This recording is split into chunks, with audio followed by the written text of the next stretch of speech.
Olá, continuo sendo a professora Gênis. Vou ministrar para vocês aí o módulo 2 da disciplina Comunicação e Linguagem e nós trazemos aí para vocês o assunto coesão e coerência e nós vamos trabalhar também um pouco com a redação oficial, né, com os gêneros textuais ata, memorando, ofícios e e-mail. Bom, antes de adentrar aí a coesão e a coerência propriamente dita, nós vamos falar um pouquinho, dando continuidade ao módulo anterior, sobre os níveis de linguagem, né? Bom, o que seriam esses níveis de linguagem? Aí a gente vai diferenciar, professora Gênesis, existe uma diferença de língua, de fala e de escrita? Os níveis de linguagem, eles estão intimamente ligados à fala, à escrita, né? Então, nós temos que saber que nesses níveis existe um nível de formalidade e um nível de informalidade. Esse nível de formalidade, ele está intimamente ligado, intimamente relacionado à norma culta, à linguagem culta, aquela que segue os preceitos da gramática, da normativa gramática da língua portuguesa, né? E ela é aplicada em que sentido? Quando não existe familiaridade entre as pessoas da comunicação, entre os seus interlocutores, né? E em que momentos nós utilizamos? Em momentos que exija respeitabilidade, né? Então, nós temos aí as características do nível formal, de linguagem formal. Coloquei para vocês, que segue rigorosamente as regras da gramática, a pronúncia ela é clara e correta das palavras, e nós temos um vocabulário rico e vasto. Então, por que eu coloquei isso para vocês? Nós estamos num curso de comunicação e linguagem. Nós temos que nos comunicar no nosso ambiente de trabalho. Nós temos que escrever textos técnicos no nosso ambiente de trabalho. Como que deverá ser essa linguagem empregada por nós, né? Enquanto assistentes de educação escolar, né? De secretário. Então, o que nós vamos fazer quando estivermos no posto trabalhando? Nesse posto, né? Então, olha só, eu digo para vocês que a linguagem formal, ela está na parte escrita. Ah, professora, mas quando eu tô lá no WhatsApp, escrevendo para o meu amigo, para minha amiga, eu tenho que seguir aí a linguagem formal, com todas as regras da gramática? Aí existe um outro caso, existe aí o contexto. Qual o contexto que eu estou? Eu estou falando com uma pessoa do meu convívio? É um amigo, né? Ou eu estou falando com um patrão? Eu estou falando com pessoas técnicas do assunto, conhecedoras? Como que eu vou agir? Eu vou chegar falando gíria, escrevendo internetês, né? Internetês, né? É um termo utilizado para se referir à forma que nós escrevemos utilizando os meios sociais, né? As redes sociais. Muitas vezes a gente escreve reduzidas palavras, né? Muitas vezes a gente escreve com gírias, às vezes a gente coloca um pouquinho da nossa marca linguística, né? Por exemplo, o mineiro fala muito ai, trem, bom, sou demais, né? E aí a gente acaba utilizando essas características aí nossas, propriamente ditas, no nosso textinho que a gente está enviando para alguém. O que eu tenho para falar para vocês é o seguinte: na linguagem formal, num texto técnico, nós devemos utilizar sempre a regra gramatical, a linguagem culta padrão, tá? Isso é regra. Não se tem informalidade em textos que outras pessoas terão acesso, que podem ser documentados. Todo texto escrito, a partir do momento que ele é escrito, ele é um documento. E ele tem que ter entendimento por todos o que lê de forma igual, né? Então, por exemplo, se eu estou produzindo aí uma ata, todo mundo que lê essa ata tem que ter o mesmo entendimento. Então, eu tenho que escrever uma linguagem acessível a todos. E qual que é a linguagem acessível a todos? A linguagem culta padrão, certinho? Então, vamos dar prosseguimento. Eu coloquei já para vocês, né, que ela segue a linguagem da gramática, a pronúncia clara e correta das palavras. Bom, quais são os momentos que a gente deve usar essa linguagem formal, né? Olha, em discursos públicos ou políticos, apesar de que nós vemos cada vez mais pessoas fazendo discursos políticos falando errado, né? Falando errado mesmo, não é marca de variação linguística, não, é porque às vezes tem desconhecimento da palavra. Em salas de aula, o professor deve, né, falar com seus alunos de maneira formal, de forma com que eles também tenham apreciação pela formalidade, né? Em conferências, em palestras, em seminários. Apesar de que muitas vezes a gente utiliza a informalidade para o conhecimento ser mais acessível, ser mais apreendido pelos estudantes, né? Mas deve-se primar pela linguagem formal. Quando a gente vai fazer o Enem, uma prova, um concurso, né? A gente tem textos escritos na linguagem formal e temos que produzi-los também de forma, né, culta padrão. Reuniões de trabalho, entrevistas de emprego, em documentos oficiais, cartas, requerimentos, ofícios, declaração, certidão, histórico escolar, diário de classe, etc. Então, a gente vai primar aí pela língua culta padrão, pela formalidade. Quais são as pessoas, né, que a gente deve usar essa linguagem? Será que existe uma pessoa X para eu falar mais articulada, de maneira mais culta? Sim, né? O tempo todo a gente não vai ficar preso a regras, a normativas. Nós somos seres humanos, a gente tem convívio familiar, amistoso, né? Então, bom, quando superiores hierárquicos, autoridades religiosas, oficiais, políticas. Vá falar com o policial usando gíria aí, né? Vai apanhar até falar chega.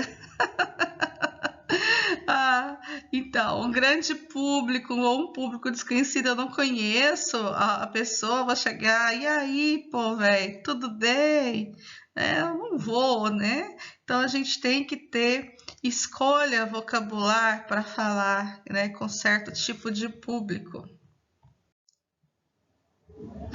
Bom, e essa aqui é a linguagem que a gente gosta mais dela, que é a linguagem formal, também tida como linguagem coloquial. Ela é aplicada quando os interlocutores são amigos ou familiares em momentos de descontração. Quais as características dessa linguagem? Não se preocupa com o uso correto das normas gramaticais, utiliza vocabulário simples, expressões populares e coloquialismos, ocorre o uso de gíria, de palavrões, palavras inventadas, onomatopeias, gestos, aplicação de palavras abreviadas ou contraídas, né? Coloquei aqui se, pra, tá, também, depois. Está sujeito a mudanças regionais, culturais e sociais. Então, essa linguagem aqui, ela não é uma linguagem mais pobre que a linguagem formal. Ela é uma linguagem cultural, né? Ela é mais típica da linguagem falada. Ela é mais típica da fala do que da escrita. Né? A escrita ela requer primor, a fala as pessoas entendem, às vezes, porque de frente a frente, um para o outro, a gente consegue expressar aquilo que nós queremos dizer, mesmo que a pessoa não entenda o significado de alguma coisa que a gente disse. A gente tem a chance de explicar e a pessoa tem a chance de entender. Por isso que ela não é primada pela escrita, porque a escrita é documento, tem que ler, tem que entender, não tem ninguém para explicar ali no momento que você está lendo. Agora, na fala, a fala é diferenciada. Bom, quando que a linguagem formal ocorre? No dia a dia, nas mensagens de celular, nas redes sociais, ela é usada com familiares, com os amigos. Então, eu trouxe aqui para vocês um textinho que ele foi traduzido na linguagem formal e depois na linguagem informal. Então, vamos lê-lo. Dr. André seguiu até a portaria para encontrar o filho que chegava da aula enquanto Lidiane e sua esposa preparavam o lanche. Quando chegaram em casa, André e seu filho encontraram Dona Lidiane na cozinha preparando uma das receitas de família, o famoso bolo de milho cremoso, a qual aprendera com sua avó Carminha. Formalmente, né? Aqui não tem nenhuma marca de fala. Agora vamos para a linguagem informal. O doutor André foi até o portão esperar o filho que chegava da aula. Nisso, a Lidiane ficou em casa preparando o jantar. Quando eles chegaram em casa, a Lidiane estava, ao invés de estava, na cozinha preparando a famosa receita da família boa pra caramba, o bolo de milho cremoso. Aquele que ela aprendeu com a senhora Carminha nos anos antes da gente se casar. Então, aqui tem as marcas de fala, né? E enquanto que na linguagem informal, nós não temos aí características de linguagem coloquial, tá certo? Bom, agora que a gente está saindo do nível de linguagem, nós vamos entrar no contexto de coesão e coerência, que também faz parte, né, da língua como um todo, da escrita, da fala.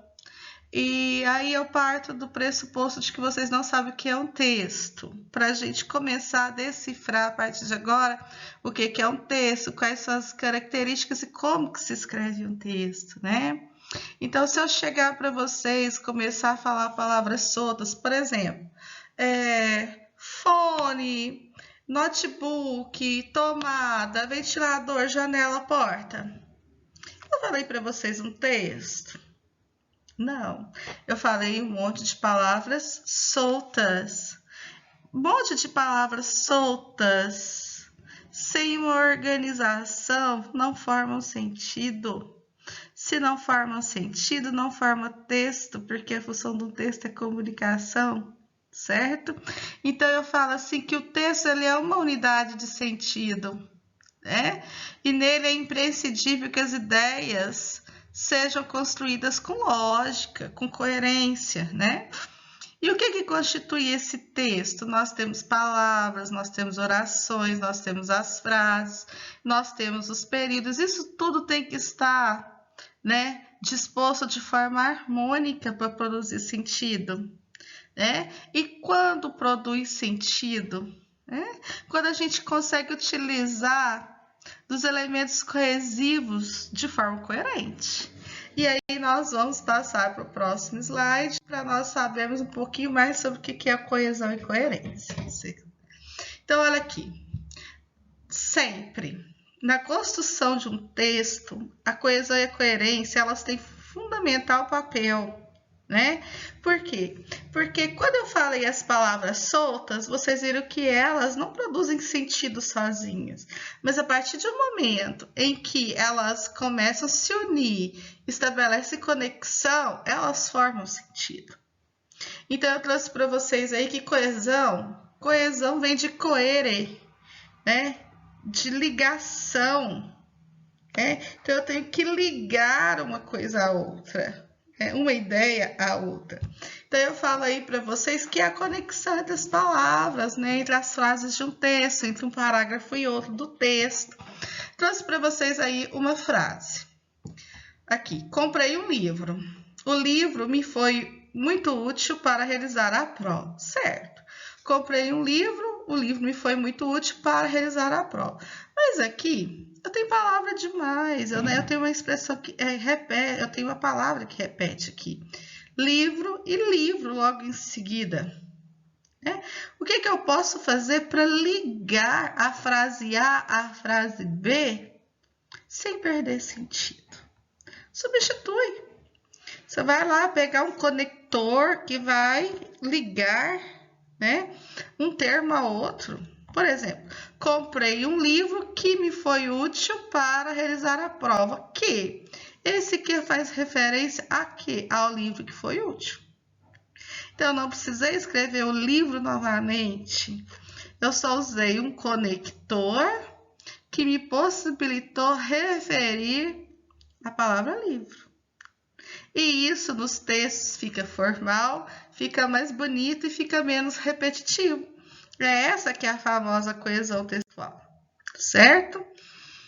Bom, trouxe aqui para vocês um texto que se chama Show, né?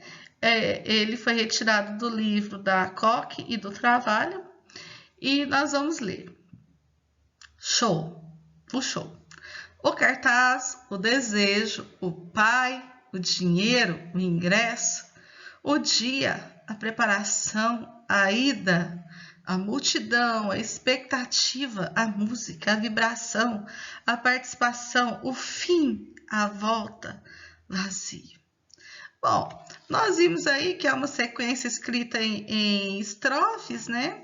E que se trata de palavras que fazem parte do show, da emoção de um show, embora não esteja, né, conectada, né, concatenada às ideias.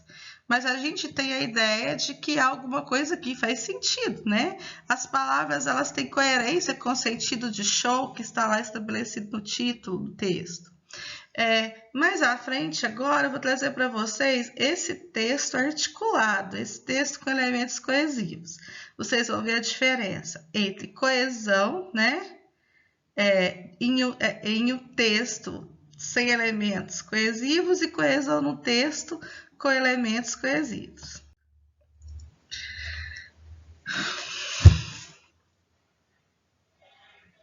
Sexta-feira, Raul viu um cartaz anunciando um show de Milton Nascimento para a próxima terça-feira, dia 4/4/89, às 21 horas, no ginásio do Berlândia Tênis Clube, na Getúlio Vargas. Por ser fã do cantor, ficou com muita vontade de assistir a apresentação.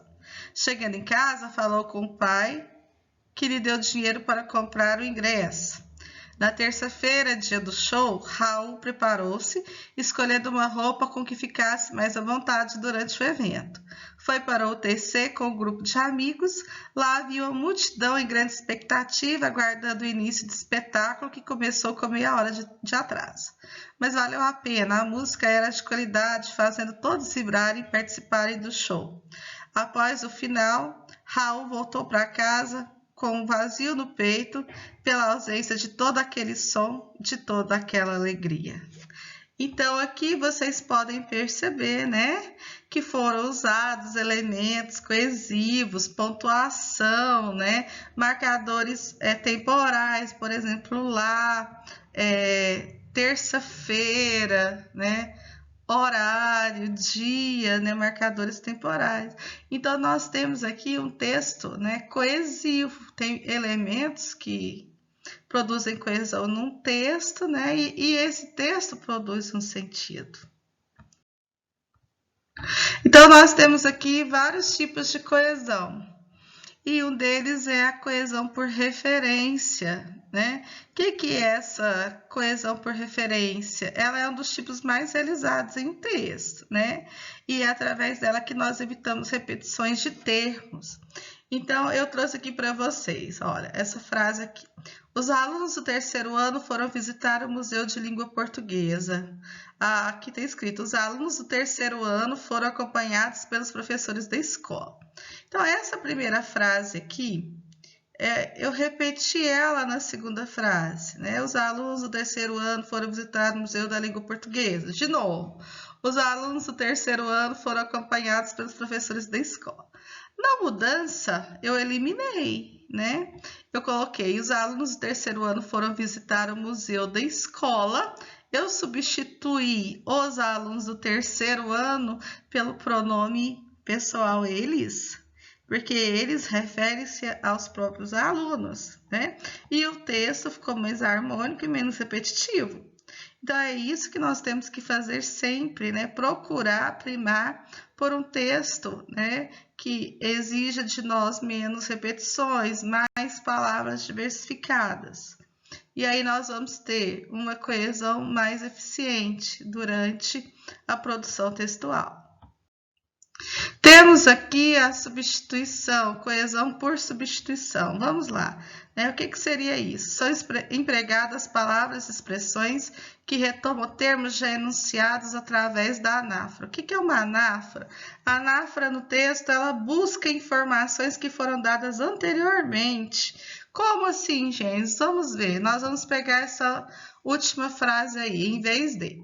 Os alunos foram advertidos pelo mau comportamento. Caso o mau comportamento volte a acontecer, os alunos serão suspensos.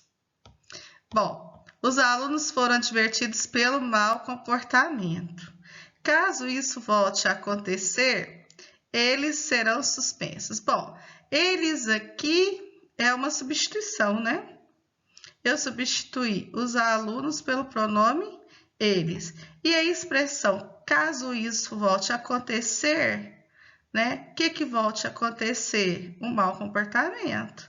Então, isso é um tipo de coesão por substituição. Bom, por elipse. O que é uma elipse? Nós usamos muitas elipses no nosso dia a dia. Eu falo assim, comi bolo de chocolate. Quem comeu o bolo de chocolate? Eu. Existe uma elipse verbal aí, que é quando eu falo que o pronome está escondido através da terminação do verbo. Eu não falo eu comi, eu bebi. Eu falo bebi, comi, mas ali implicitamente está escondido um eu, um pronome que praticou a ação.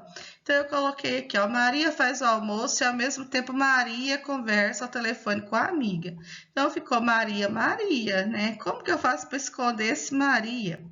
Maria faz o almoço e, ao mesmo tempo, conversa ao telefone com a amiga através do verbo. Quem conversa? Maria conversa. Então, são exemplos básicos aqui de coesão que a gente pode, né, utilizar no nosso dia a dia enquanto escritor. Coesão por conjunção. Esse tipo de coesão possibilita relações entre os termos do texto através do emprego adequado de conjunções, certo? Como não consegui ingressos, não fui ao show. Contudo, assisti ao espetáculo pela televisão. Olha aqui. Como não consegui, não fui ao show. Contudo, outra conjunção, assisti ao espetáculo pela televisão. Então, ó, uma conjunção pela outra, né? Estabelecendo união, sentido, né? Coesão lexical. Léxico faz referência à palavra, né? Eu comecei aqui. Ocorre por meio de empregos de sinônimos, pronomes, hipônimos e heterônimos. Como assim, gente? Vamos na prática. A palavra Machado de Assis. É o nome Machado de Assis. Machado de Assis foi escritor, né? Considerado o maior escritor brasileiro. O carioca nasceu no dia 21 de junho de 1939 e faleceu no Rio de Janeiro no dia 29 de setembro de 1908. Gênio maior da literatura brasileira, foi um dos fundadores da Academia Brasileira de Letras. Bom, então quais são os sinônimos que eu usei para me referir a Machado de Assis? Para não ficar Machado de Assis, Machado de Assis, 2, né? Então eu escrevi Machado de Assis, depois eu me referi a ele como um carioca e depois me referi como um gênio maior. Essa é a coesão que nós falamos que ela é feita por léxico, tá? Por substituição de palavras sinônimas. Bom, tendo visto coesão, nós vamos agora para a coerência, né? Que a coerência é aquele fator que nos possibilita, né, o entendimento da mensagem transmitida durante todo o texto, né? Ela tem como aliado a coesão e a função é construir os sentidos do texto. Por meio da coerência ocorre a concatenação das ideias, né? Ou seja, a formação de uma cadeia de ideias. O texto que obedece à coerência transmite uma relação lógica de ideias que se complementam, não se contradizem e conferem significado à mensagem. Quando o texto é coerente, o interlocutor apreende os sentidos do texto. A falta dela afeta a significação do texto, prejudica a relação com o interlocutor e, né, a compreensão dos sentidos. Então, olha só. Vamos lá para os exemplos. Fui ao cinema porque não gosto de filmes? Opa! Subtende-se que quem vai ao cinema seja uma pessoa que gosta de filmes, então não há sentido nisso. Nós dizemos que isso é uma incoerência, né?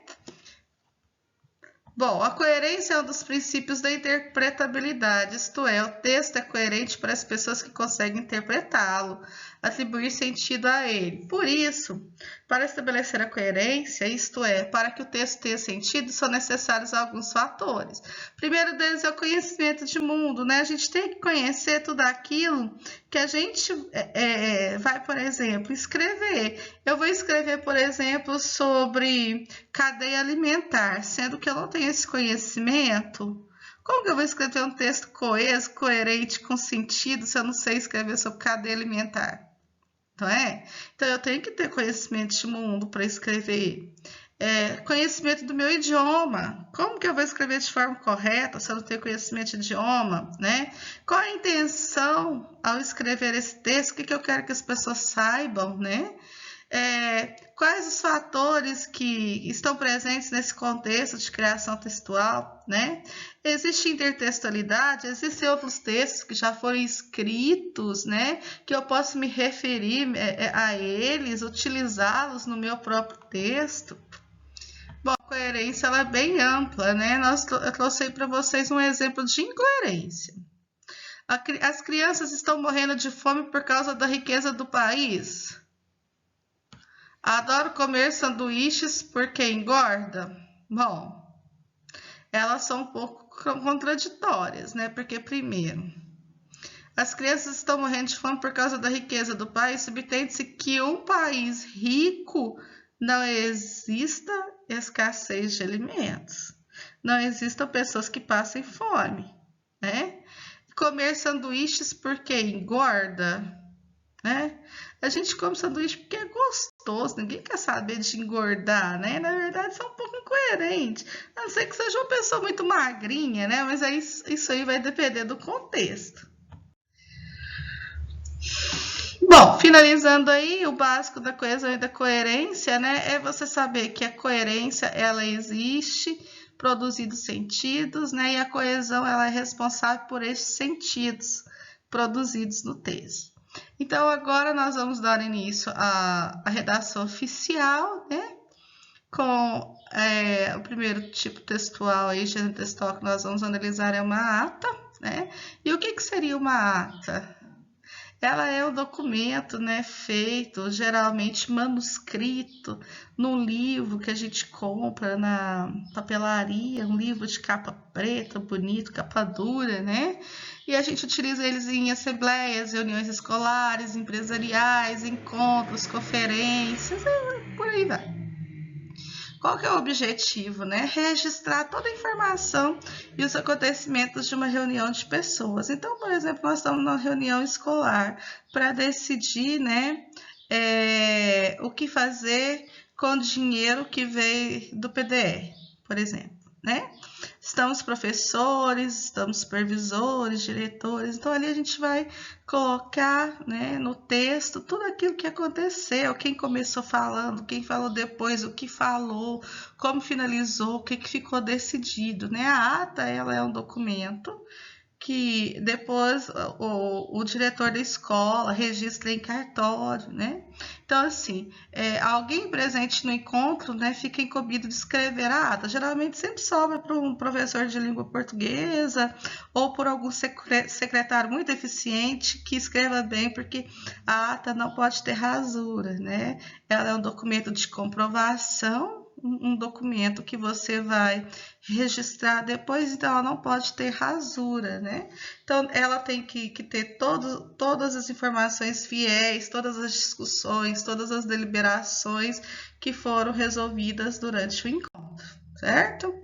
Ela é um texto de registro formal que aponta as pessoas presentes, os assuntos debatidos, as questões abordadas, né?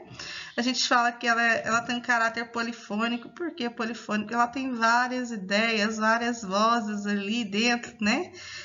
Quanto mais ideias, mais vozes, né? E ela pode ser lida no final da reunião para que todas as pessoas tenham ciência do que está escrito no documento para depois finalizar assinando, né? Porque a gente tem que dar fé. E como que nós damos fé? Nós damos fé assinando o documento, né?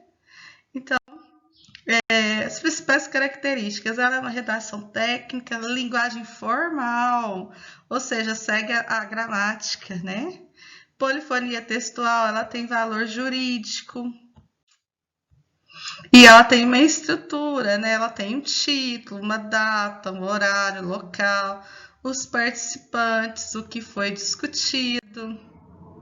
Tem a conclusão, né? A que finalidade chegou-se das discussões, né? As ressalvas, elas são feitas quando é necessário corrigir alguma coisa que foi dita anteriormente, né? Nós usamos a expressão em tempo, mas não passamos corretivo, tá? Então, errei, né? Escrevi um pedacinho do texto. Melhor dizendo, em tempo, aí eu escrevo realmente o que eu queria dizer. Mas não passa corretivo, não rasura, não tenta apagar de forma alguma. E a assinatura, depois de lida a ata, geralmente ela é assinada pela autoridade máxima da instituição e todos os presentes na reunião, certinho? Agora nós vamos ver aqui um exemplo. Eu vou ler só um pedacinho, porque eu trouxe esse exemplo aí para vocês depois estudarem. Bom, primeiro tem data, né? Essa data ela tem que ser escrita por extenso, tudo é por extenso. Aos 15 dias do mês de julho do ano de 2020, reuniram-se na escola Antônio Souza Martins alunos, professores e direção da escola para tratarem de medidas relacionadas ao término do ensino fundamental. Inicialmente, José Luiz Lousado solicitou à vice-diretora que comunicasse as providências administrativas e o andamento legal referente ao término do ensino fundamental. Foi esclarecido que os alunos do 9º ano encerrariam o ano e fariam as recuperações juntamente com os demais alunos da escola, e que a direção pensava oferecer um coquetel no encerramento do ano letivo para alunos e professores do 9º ano, ocasião em que os alunos receberiam o histórico escolar. A data para isso deveria ser escolhida nesta reunião. Após ouvir variadas sugestões e opiniões, o presidente da reunião solicitou que fossem votados 2 itens.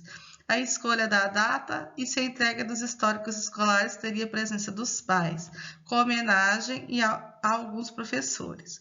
Alguns alunos inscreveram-se para defender diferentes pontos de vista sobre a conveniência ou não de se realizar uma reunião formal no encerramento do ensino fundamental. Então, vocês puderam ver aí, né? Nós tivemos aí o dia, o mês, o ano, onde, quem participou, o assunto a ser tratado. No final, encerra-se a ata, todos assinam e aquilo ali vira um documento escolar, tá?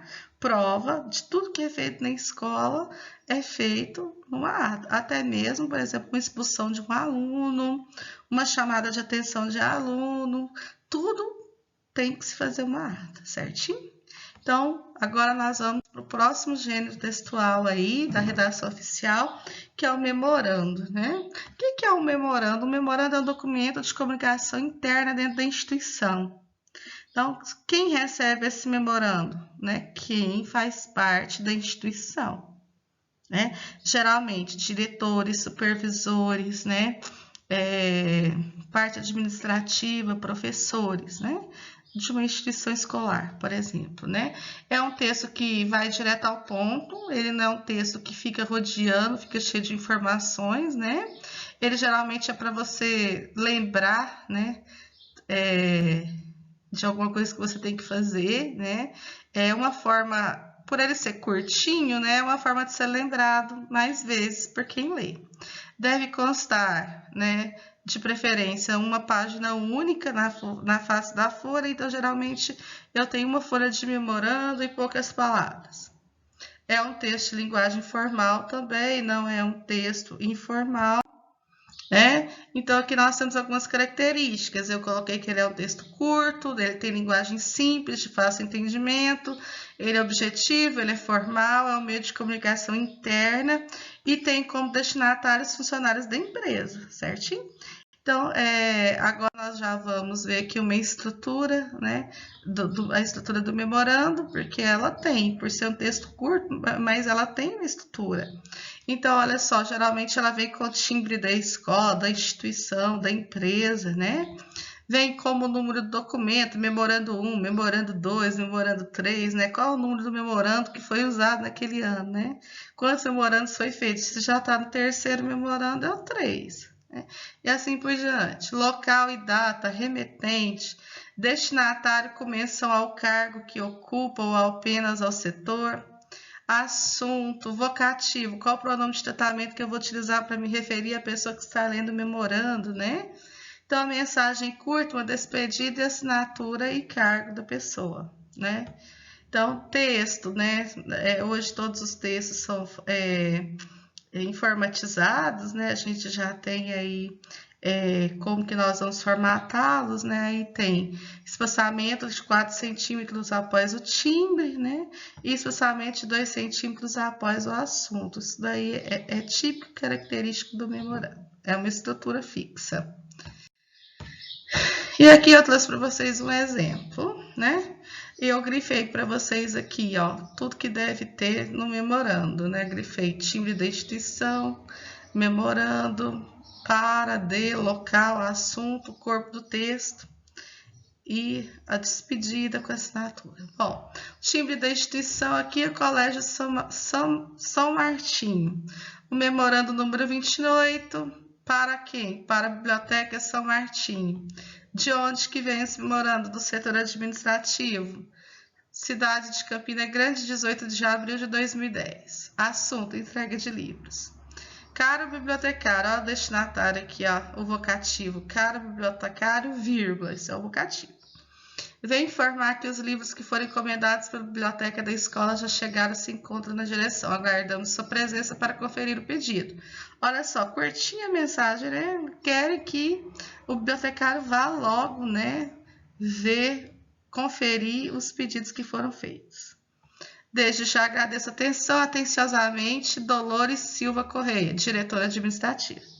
Então, um texto simples, né, mas que tem as estruturas bem definidas e nós temos que respeitá-las, ok? Ofício. Geralmente, ele é exclusivo também, né, de uma instituição, né? Nós dizemos que são comunicações realizadas entre dirigentes de entidades públicas, podendo ser também dirigidos a entidade particular, né? Então, temos aqui algumas partes, né? Título abreviado, né? Nós temos ofício, que é abreviado pelas letras O e F, acompanhado da sigla do órgão expeditor, sua esfera administrativa e numeração à esquerda da página. Tem que ter local e data por extenso à direita da página, mesma linha do título. Endereçamento à esquerda, nome do destinatário, precedido de forma de tratamento e endereço. Vocativo, a palavra senhor ou senhora, seguida do cargo do destinatário de vírgula. Texto paragrafado com exposição do assunto e objetivo do ofício. Fecho de cortesia, expresso por alguns advérbios, como atenciosamente, cordialmente ou respeitosamente. E assinatura, nome e cargo do emitente do ofício. Então, é um texto também que tem uma estrutura física e, como regra, nós temos que segui-la, né? Então, vamos ver aqui, nós temos um exemplo de ofício que eu trouxe para vocês, né? À esquerda, ofício, né? O número, né? A sigla do setor. Aqui à direita nós temos a cidade, o dia, o mês e o ano. Aqui nós temos o vocativo, senhor secretário, né? Temos a satisfação de comunicar a Vossa Excelência que este centro comunitário realizará no período de 20 de outubro a 20 de novembro do corrente ano a campanha de prevenção do câncer. Solicitamos, pois, a Vossa Excelência a gentileza de indicar 2 médicos dessa secretaria para participarem da mesma, a qual contará, inclusive, com assessoramento técnico-pedagógico da Agência Brasileira da Comunicação Mundial da Saúde. Confiantes na boa acolhida a solicitação aqui apresentada, ratificamos nessa oportunidade protestos de consideração e apreço. Atenciosamente, Maria de Fátima, diretora. Vamos colocar Maria de Fátima aí, né? Aí aqui embaixo tem a senhora Maria de Fátima, secretária da Saúde, capital, tararara. Então, aqui seria um modelo, né, de ofício que seria comumente seguido na sociedade, porque é uma estrutura fixa, nós temos que seguir as regras, ok? Isto, um gênero textual que adentrou, né, nos nossos meios de comunicação aí, internos, é o e-mail, né? O e-mail facilita a vida de muita gente, né? É uma mensagem eletrônica, né? Muito explorada na atualidade. É um e-mail, né? Eletrônico, um e-mail fácil de enviar, de a pessoa ler, de a pessoa responder com rapidez, né? Então ele substituiu as cartas que antigamente eram enviadas através dos correios, né? E hoje ele é muito importante para o nosso veículo de comunicação. Geralmente ele tem um provedor, né? Provedores como Yahoo, Hotmail, Globomail, Gmail, MSN, né? Então é necessário uma senha. Então nós temos que criar um e-mail, uma senha, escolher um provedor quando nós quisermos construir nosso próprio e-mail, né? Então eu trouxe aqui para vocês nome @provedor.com.br, onde BR significa, né, o país, né, de origem do e-mail. Então, quando colocar PT, eu sei que é Portugal, né? Então, é BR Brasil. Então, essa é uma diferença de e-mails de país para país. Aqui eu trouxe para vocês o corpo de e-mail, né? Do Gmail, nós temos caixa de entrada, itens enviados, rascunhos, né? E é uma comunicação rápida também. Aqui anexaram um PDF, né? Bom dia, Jean. Segue em anexo seu trabalho. Normalmente é assim mesmo. Após a defesa, ficamos de ressaca, pois foi grande trabalho. Mas pegue mesmo essa semana e conclua seu trabalho. Um abraço, Laurênia. Então, aqui, né, nós podemos ver que é uma forma de comunicação mais acessível, mais prática para todos nós, né? Espero que vocês tenham gostado desse módulo. Participem aí do Fórum de Comunicação. Tem vídeo no Fórum de comunicação, perdoe, fórum de discussão. Coloquei um vídeo para vocês assistirem, um texto na plataforma, lá na biblioteca para vocês lerem. Então, assistam, participem do fórum de discussão, e leia todo o material proposto. Sempre estou colocando assim, módulo 1, né? Coloco o material do módulo 1, todos estão escritos módulo 1. Material de leitura por fórum 1. Módulo 2, todo o material do módulo 2 está escrito módulo 2, né? O fórum de discussão tem lá o texto, fórum, módulo 2. Então, sempre leiam, né? Que vocês vão ver a referência aos módulos que estão dispostos aí na biblioteca, ok? Espero que vocês estejam gostando do material, das aulas, e muito obrigada até aqui. Um abraço a todos vocês. Fiquem em casa, sigam o isolamento. Um abraço.